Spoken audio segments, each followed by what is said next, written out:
You are merely the accountant's wife. It doesn't give you the right to act in such a haughty manner. I once received an invitation to a politician who happens to be one of our most significant clients' birthday parties. On the other hand, his son Sean approached us as soon as he noticed my wife and said, "Hey, let me take your wife for a while." "All right? You know, I can really improve things for you at work." But we politely turned down his offer. In a fit of rage, Sean doused my wife's clothes in alcohol. The color of red wine damaged her lovely beige dress. There are things that are acceptable and things that are not, regardless of whether you are the son of a politician. "Calm down. Please apologize to my wife," I calmly asked an apology. Sean, though, just shrugged it off. "You know, I'm not simply a congressman's son. The Mafia is on my side, so I can do anything I want and not be caught. I'm unbeatable," he declared, laughing victoriously. I gave a slender smile in response, saying, "Oh, really? Which company are you referring to? Please bring them here." The mob he discussed is, in fact, I'm 33 years old, named Rick, and I work as an accountant. The reason I say supposed to be is that there's a little backstory. Being raised by a strict father, I received instruction in academics, martial arts, manners, and other subjects from an early age. I completed my undergraduate studies and graduate school studies overseas. I started an accounting company when I got back home. Even though our office is modest, we had a lot of clients, including politicians, and we seemed to be doing well. I got married not long after I opened the accounting office. I am Gabriella, and she is the woman who became my wife. She is gorgeous, as her name implies. I met Gabriella while studying abroad, just by being there, and I remember being speechless when I first saw her because of how beautiful she was. She was gorgeous, stylish, and petite. I honestly didn't think I had ever seen someone more lovely. I could say this about myself, but I have a fairly ordinary appearance. I have an average build, am neither exceptionally attractive nor ugly, and lack any standout traits. However, I also see that as my tool in my profession. Unless it's absolutely required, it's best to blend in. That's my opinion. However, I really wished I had the stunning good looks of a Hollywood actor when I met Gabriella. And at this point, I'm happily married to Gabriella. Indeed, there is mystery involved in life. It has been 7 years since our marriage. We live in harmony, but we haven't had any children yet. Once, a politician client of ours sent an invitation to a party. It was the politician's birthday party, not one of those fundraising events that are frequently discussed. Being a politician, it was meant to be a very private affair, but it ended up being rather a spectacular affair. Gabriella wore a frock to the event, and I was dressed in a luxury suit. Gabriella was attracting attention from everyone around her as soon as she got out of the car, even if I, in my suit, might have gone unnoticed. Considering that she is my pride and joy, it seems sense. I wore silver-rimmed glasses and masked a proud shine behind them. Gabriella's dressed down today with a simple beige outfit. Since she isn't the major character of the event, it's a decision that won't stand out too much, but can still add some personality to the setting. The dress has a bare shoulder, strapless design. To match the dress's beige color, this skirt's length falls below the knees. She's sporting modestly high shoes with a simple design. She paired it with a short top made of airy chiffon fabric, even if it still looks too simple. I know I'm going into a lot of detail, but Gabriella is the source of all of this. She's forced me to study a lot of subjects, but I'm definitely not an expert on women's fashion. After all, these items have a tendency to become outdated really rapidly. Gabriella claims that it's meant to provide a sheer effect, but all I can say is that she always looks stunning in dresses. Gabriella's gorgeous, flawless shoulders peek out from under the skimpy top.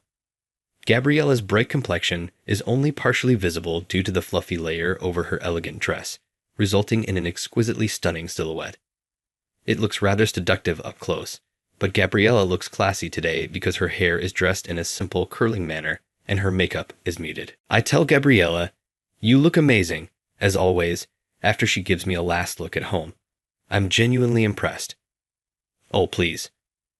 Husbandry is the only thing flattery will get you. Gabriella corrects me as she approaches me for a quick embrace. She is flawless in every manner. That, my wife, is the kind of lady I still find unbelievable. Should we leave now? You'll undoubtedly be the life of the party at the location as well. That isn't acceptable. Michael and his family are the stars of today.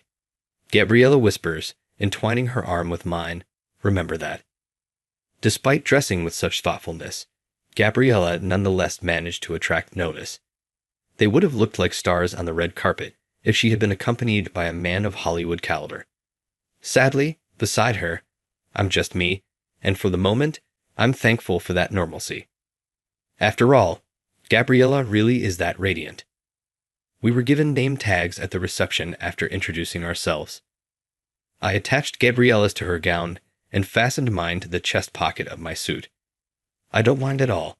At parties, name tags on suit chest pockets are rather standard. However, Gabriella's flawless outfit appeared incomplete without a name tag. I had to let out a little sigh. Gabriella chuckled softly, obviously knowing why I was sighing. Firstly, we went to wish a happy birthday to today's star, Congressman Michael Simmons. Thank you, Michael, for extending an invitation to this happy occasion. Happy birthday. Well, Rick, I appreciate you and your wife coming. And Gabriella, you usually look amazing, but you really do look amazing today. Did you wear this outfit to my celebration? As a formality, Michael complimented Gabriella, but his genuine expression was evident in his eyes. Michael, you really do have a charming personality. I'm grateful.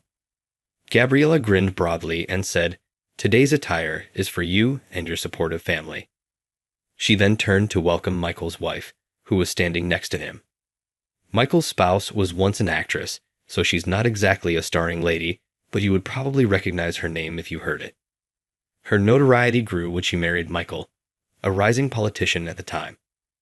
After being married, she left the entertainment business and is now known for being the loving spouse of a well-known politician.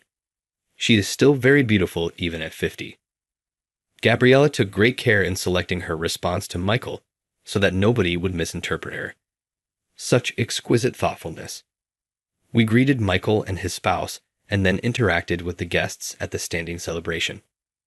Gabriella wouldn't stick out more than she already did with this. I sighed with relief, allowing my shoulders to drop a little. I made the decision to mix in with the large group of people and take my time enjoying the party till it ended. We made our way around the tables, which were covered in a variety of delicacies, and took our plates to a table that looked appropriate. How about beverages? Gabriella stated, I think we should probably avoid alcohol today, but her eyes remained focused on the drink counter. Despite what she says, Gabriella likes to drink a lot, especially on days like this. Fine beverages are constantly available in a selection. She probably wants to experience variety in her heart. It wouldn't hurt to have a little. Well, but even so, everything should be all right as long as we don't go overboard. Hold here for a little while. After saying that, I moved to the counter, and Gabriella gave me a playful tongue out. She has these beautiful moments that I admire, despite the way she looks. I chose a drink haphazardly that I thought Gabriella would like.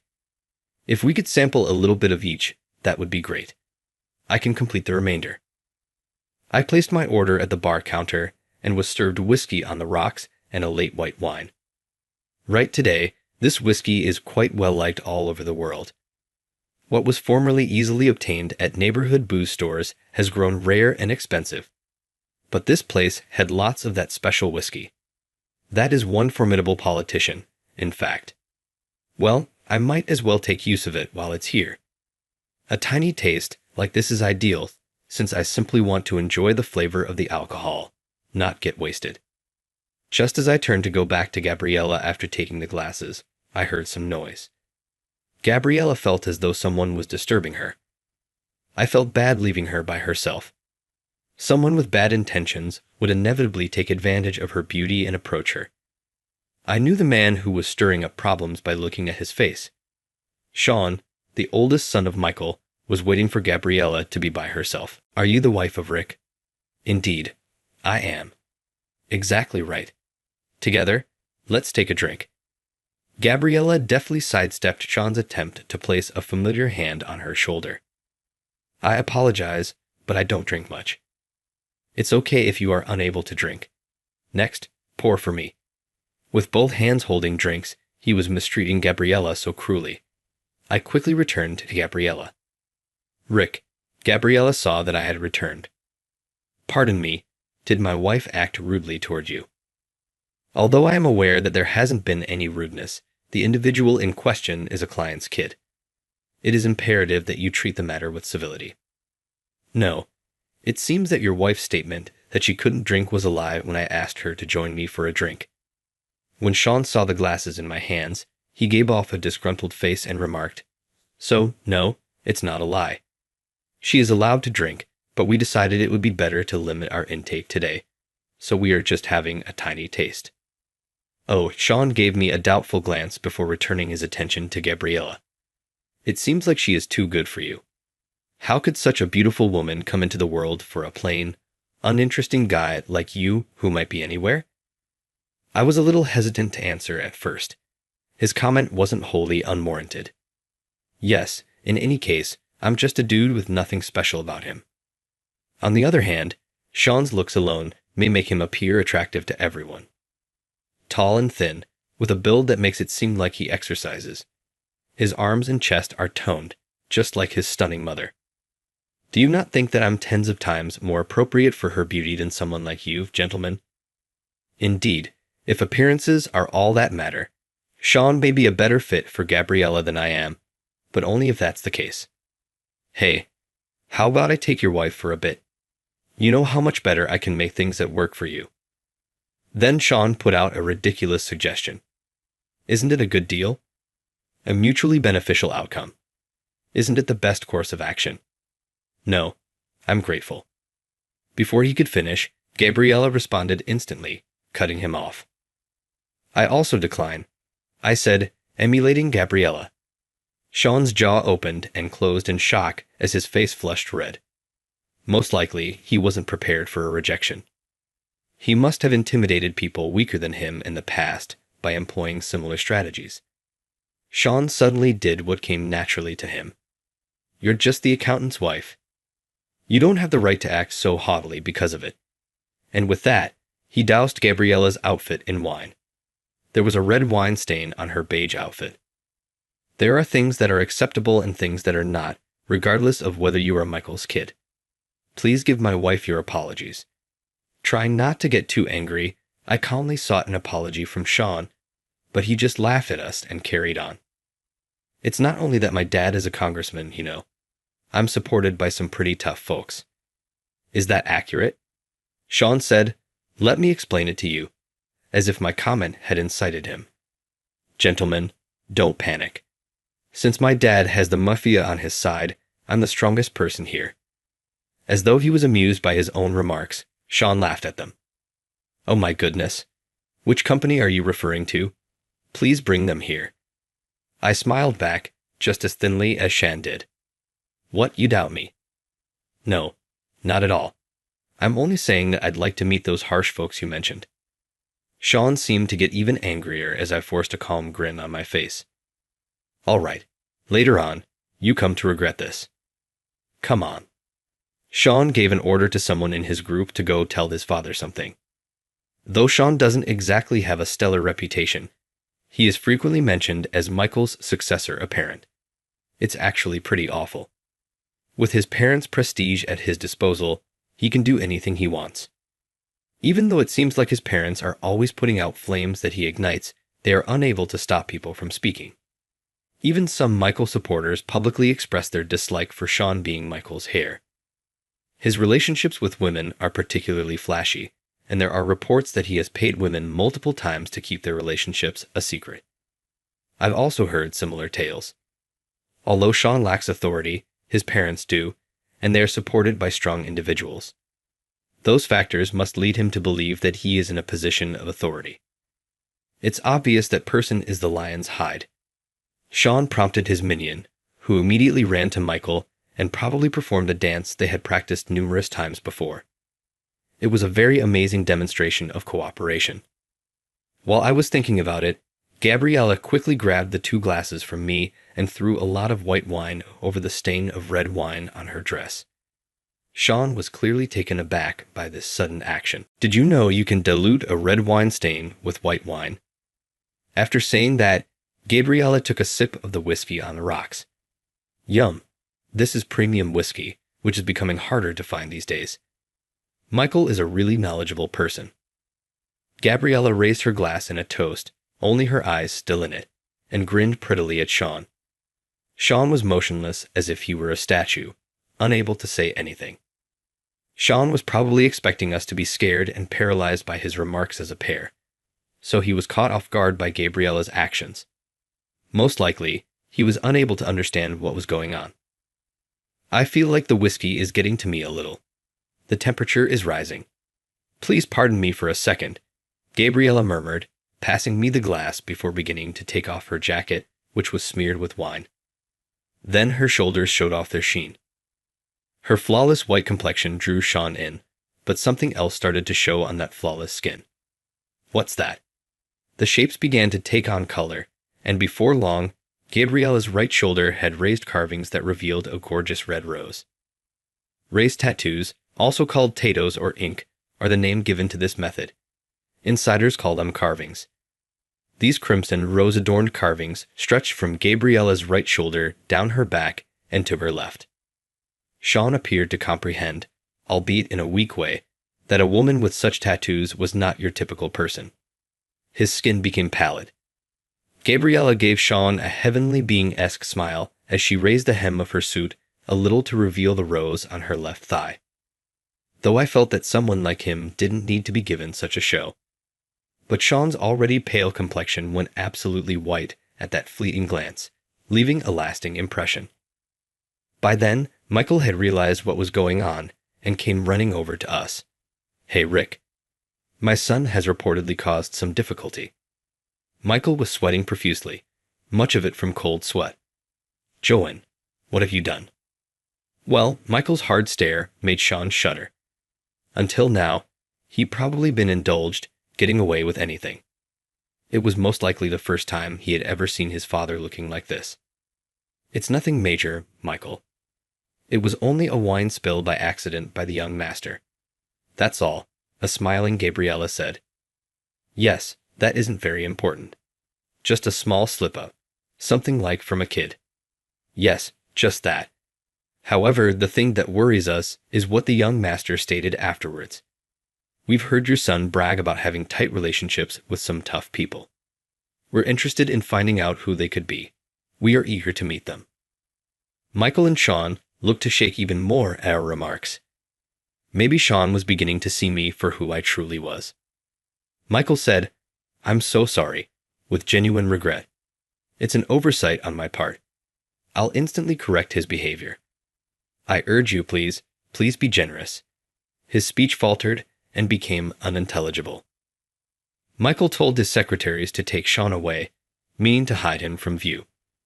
"Now, it's a family affair. Gabriella, I think it's time for us to part ways." "Yes, that seems likely." Gabriella concurred, and we got to enjoy some fine wine. We left Michael to finish up and departed the venue. I was the tough person Sean was referring about. I manage an accounting firm on the outside, but I'm part of the financially literate mafia behind closed doors. Upon my birth, my father, seeing the Mafia world was unsustainable, put me through a rigorous training regimen to become his heir. Gabriella hails from a family of Mafia members as well. Her father was a Mafia member in the past, but appears to have realized that things couldn't stay that way.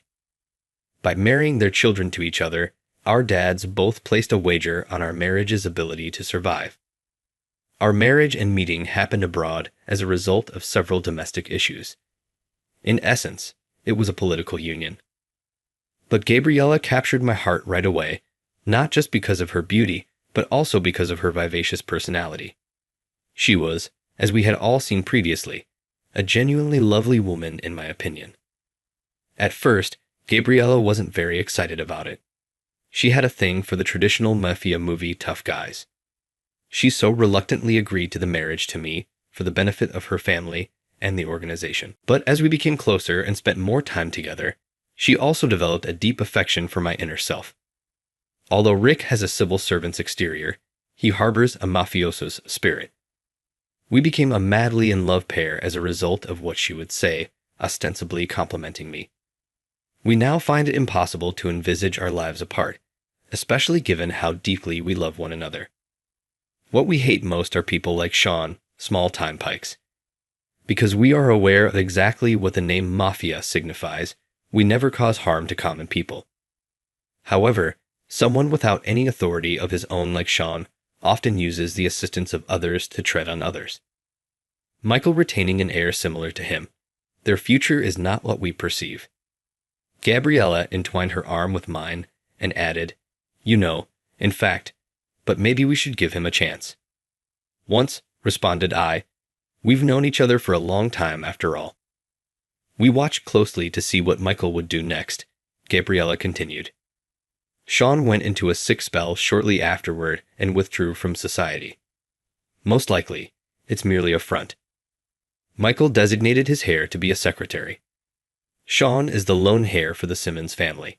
They have 2 daughters, and it appears that the eldest and the secretary will get married. "I wonder what this secretary is like," thought Gabriella. "He's a really remarkable person." I told her that there had been discussions for some time that he might make a fine heir. So the only question is if the oldest daughter can grow to love him, Gabriella thought, her countenance softening a little as though she was thinking back to her own experiences. "I'm lucky to have married someone I love so dearly, but I would have felt sorry if that weren't the case," she said. I have the same emotions. Although Gabriella is here, so that makes me glad, but who knows how things may have gone otherwise. In expressing my truth, I admitted it. I would have married for the benefit of my family and organization, and would have taken care of my wife, even if Gabriella hadn't been my partner. It remains to be seen, though, if I would have experienced such happiness. Right, and even if the person was wonderful, if the chemistry wasn't there, it just wouldn't work, said Gabriella. Yes, I said. Gabriella wished for the secretary and the oldest daughter, saying, "May those 2 cherish each other and find lasting happiness." We wish for the continued prosperity of the Simmons family, as well as the happiness of the new heir pair. This is so because these desires are intertwined with our organization's strong bonds and with our own promising future. I said, "Gabriella, we also need an ear." Gabriella put her head softly on my shoulder and reddened like the wine of that day at that moment.